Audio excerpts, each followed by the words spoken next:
Hey guys, welcome. In this video, let's take a look at the new paints for the Starlancers. I said Starlancers, it's because these new paints can be applied to both the Starlancer TAC and the Starlancer Max. In total, we have 3 new paints. And during this paint showcase, I will also be talking about the 4.2 Ivacati patch note. Good things are coming, and Star Citizen is not stopping. And 4.2 will be a major patch release, which we will see in a couple of weeks. So 2 videos in one. Let's go. And by the way, these 4.2 information only comes from the official patch note release. It's not from any of the leak sources. And there are a whole lot more leaked informations on the Star Citizen leak Discord, but they will not be talking about in this channel. Yesterday and today, we had 2 Ivacati release for the 4.2. The testing and feedback focus is still stability and bug fixes, which is for this whole year. Next is something new. Viral Data Center, part 1 of new activity. Partial opening of content, including a new data center location. This new activity takes place in both Stanton and Pyro at multiple different locations. For tonight's build, we'll focus on Viral Data Center on Pyro 4 and ends at step 4 of the list below. This location has multiple locked doors that take different types of credentials to open, such as keycards, computer data security, and use a new mechanic that requires certain closing for door scan to allow you to entry. Wow. How you get this closing is up to you. We will keep the details beyond this at minimum to test the in-game communication and discover of this activity. Now, patch note also says this. The activity for this first part will be held at Viral Data Center on Pyro 4. The data processing room is locked by doors that requires a technical access card to open. Technical access card can be found in various loot rooms at the location, so similar to the path locations. Find the cards and open the room. Number 3, inside the data processing room, the players find the credentials printer that can give them the doctor's credentials. You need the doctor's credentials, the higher credential. The printing process takes time and causes the alarm to go off, drawing security reinforcements to the data processing room. Very interesting. This reminds me of the Xeno threat in the bunker, where you have to do the cooling. So you access the cooling, and then someone has to look for the code. During the meantime, securities will spawn, and you have to fend off. So this is very similar. Very interesting. I love that event a lot. But this is not in a bunker anymore, but in a data center. So this Viral Data Center is one of the main things that will come for 4.2. A good thing about this is that it can happen in both Stanton and in Pyro at multiple locations. And whether in Pyro or in Stanton, be ready for intense PvP actions. So 4.1.0 with a laser at the path locations, that's more like a PvP patch. Now this current patch, 4.1.1, we have all these combat missions. This is more like a PvE patch. Now,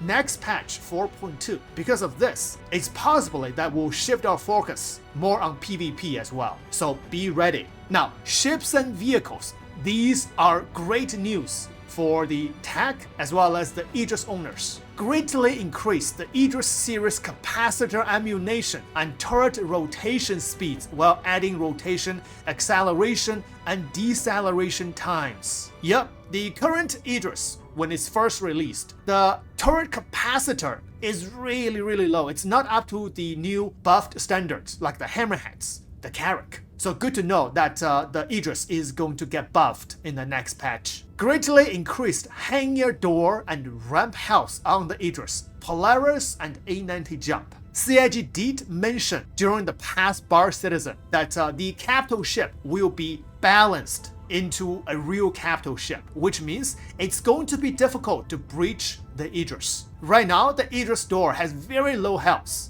You can use a P4 to open it. Once you open it, it won't close. And not only the ramp of the Aegis, but all capital ships, CIG is going to buff the doors. So you really have to make great efforts in order to open those doors, in order to breach. So with the capital ship release, one after another, hopefully the breaching boarding gameplay come into play, especially the Legionnaire, that a Legionnaire can attach to a slow-flying Aegis. Once attached, then that's it. The people on board the Aegis must be alert that someone is breaching, and that ship can breach the airlock of the Aegis, the Polaris, or the A90 jump. Wow, I really can't wait for this gameplay. This will happen, hopefully soon. That way, we'll have a lot of FPS on board the capital ships. Next, Starlancer TAC updated hydrogen tanks to 48 SCU and quantum fuel tank to 3.35 SCU. Oh, it said Starlancer TAC. It didn't mention Starlancer Max or Starlancer series, so I guess it's only the TAC got a fuel buff, not the Max. Next, Starlancer series reduced the light range on ramp and drop door projectors. Last, updated Gladiator to allow missile swapping. Oh, nice! Because CIG said long ago the Gladiator will become a carpet bomber. Hopefully we can put a lot of bombs on the Gladiator. So for the size 3 bombs, the Thunderbolt, even though you can put that onto a lot of ships, like the Arrow, the Ghost Mark 1, but only 2 ships I found so far that can attach 4 of those bombs. One is the Gladius, and the other is the F7A Hornet Mark 1,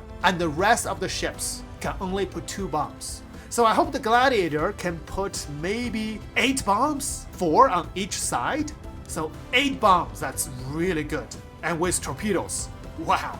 Alright, last, let's take a look at some bug fixes. I'm just gonna pick a few very essential ones. Potential fix: containers are loaded in cargo grid offset, so potentially fixed. Next one, Aegis torpedo nose health is low and can be destroyed easily. So nose health greatly increased. This should be part of the vehicle update. But this is a good news for the Aegis T kit owners, because currently the torpedo module has only 200 health. Not 200k, but 200. You can kill it with a P4. Next bug fix: Anvil Hornet Mark II all variants. Missile racks cannot be removed. Does that mean that we can switch the missile racks on the Mark II series? You know, the Gladiator has size 4 missile racks, right?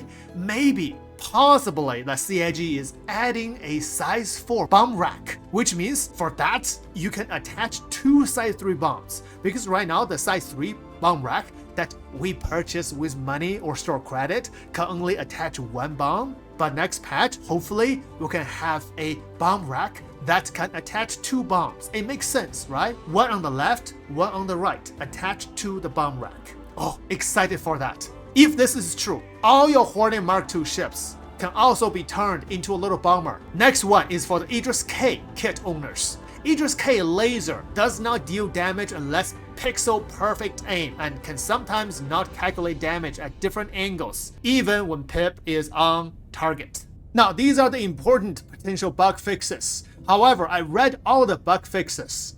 So far, I didn't see a bug fix for the Nova tank or the Storm tank jump around on the ground. That has to be a bug, right? It can't be a physics, it can't be a feature. It has to be a bug. So it's really hard to load the Nova tank or Storm tank onto the Aegis. We have to find a lot of workarounds, and sometimes the tank will get purpled, especially the Storm tank inside the Starlancer TAC. Oftentimes, it gets purpled. I really hope that can become a priority. Please do fix that, especially for those who enjoy ground plays, enjoy infantry plays, enjoying those ground vehicles and tanks. That's it.